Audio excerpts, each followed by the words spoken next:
Oh, hi, Mark. I'm going to try and make this really brief. I just got a random inclination to record a video today. Don't expect regular uploads, because I can't keep any kind of regularity. God, if I can't do it for my bowels, why the hell would I be able to do it for YouTube? Oh, God, that went down the wrong pipe. I'm sorry about the TMI moment there.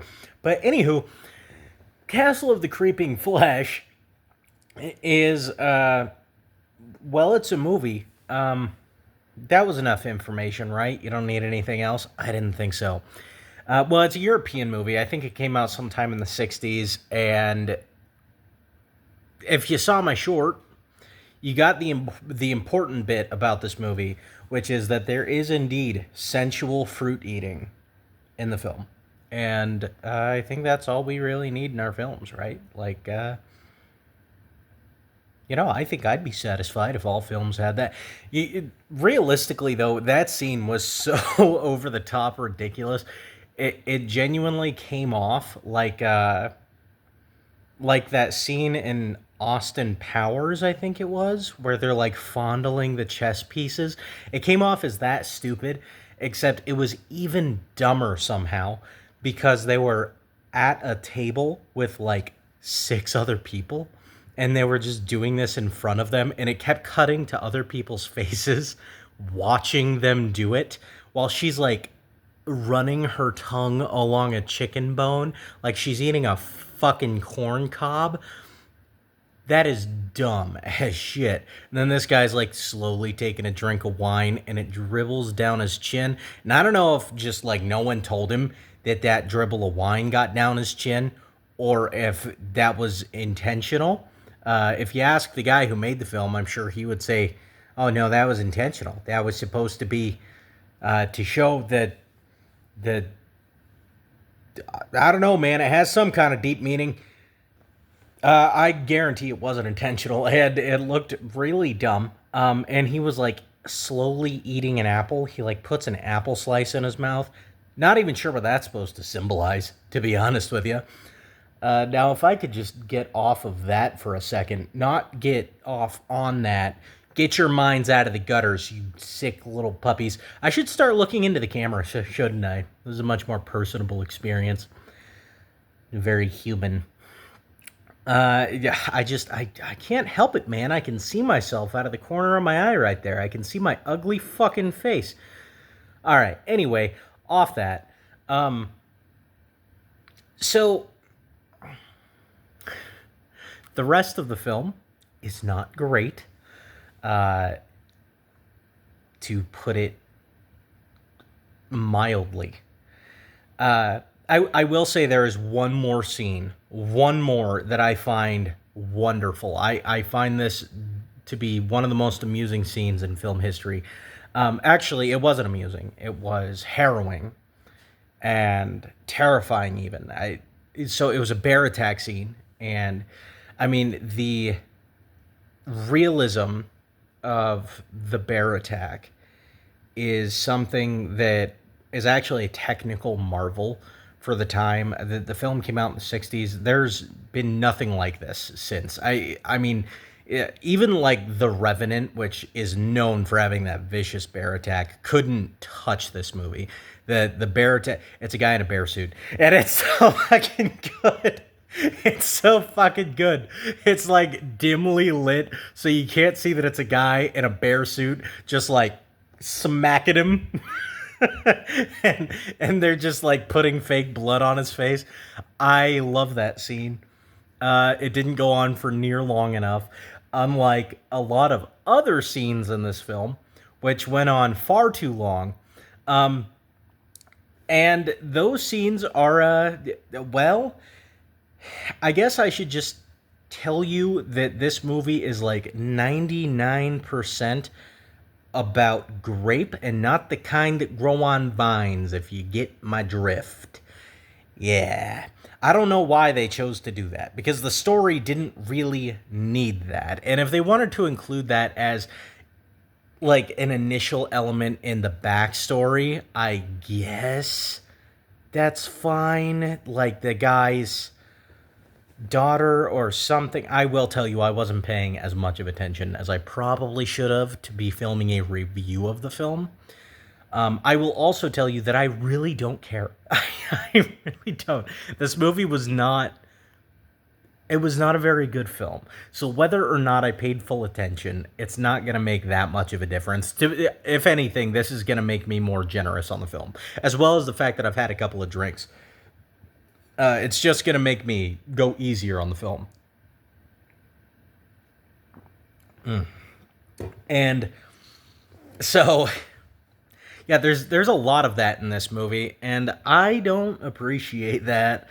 It wasn't it wasn't like I spit on your grave type stuff.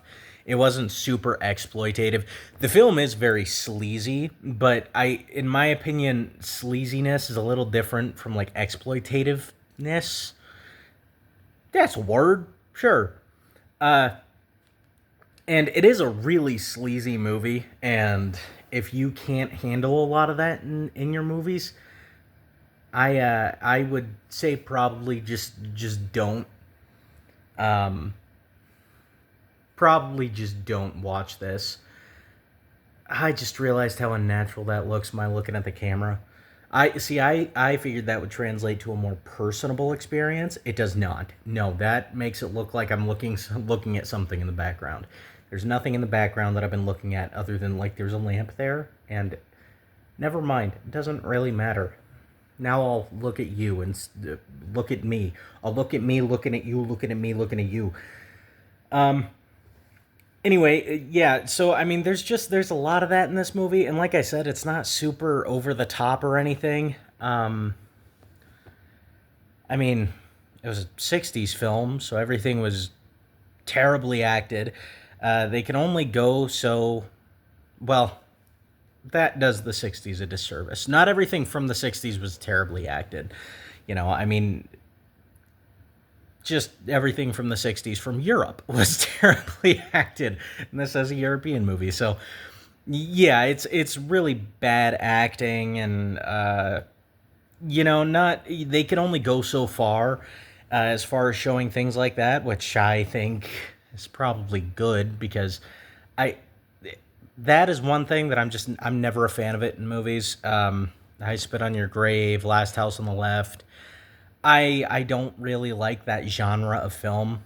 Um, and this isn't really that, but there is a lot of that in this movie.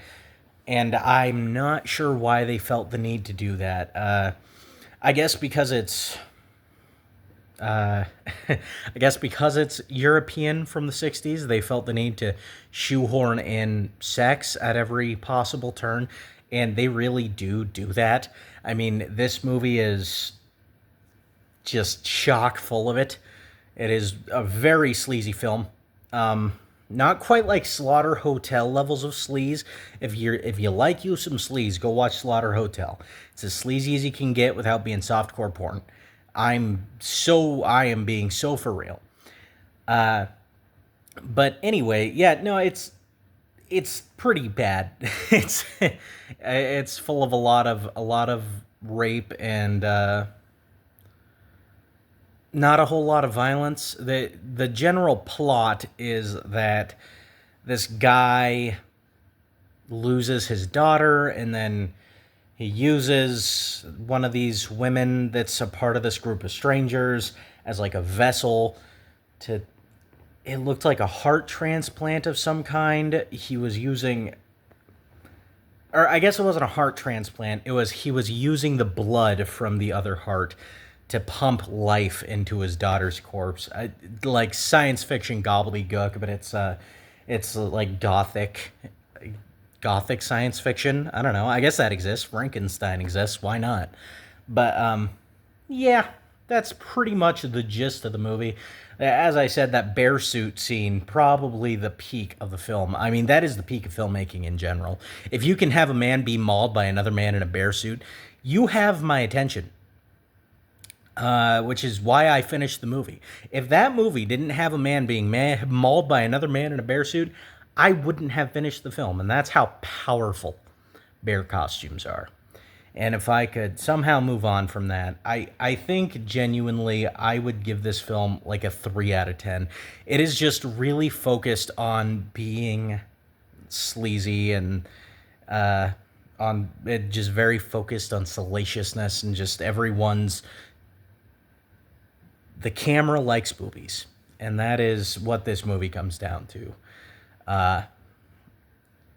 There's not a whole lot of plot. Every once in a while you get like a smidgen of plot, and that's pretty much it.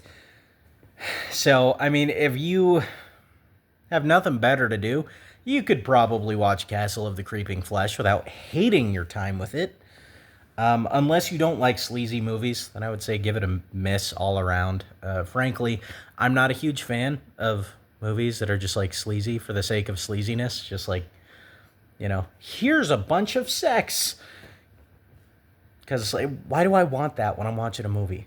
It's weird.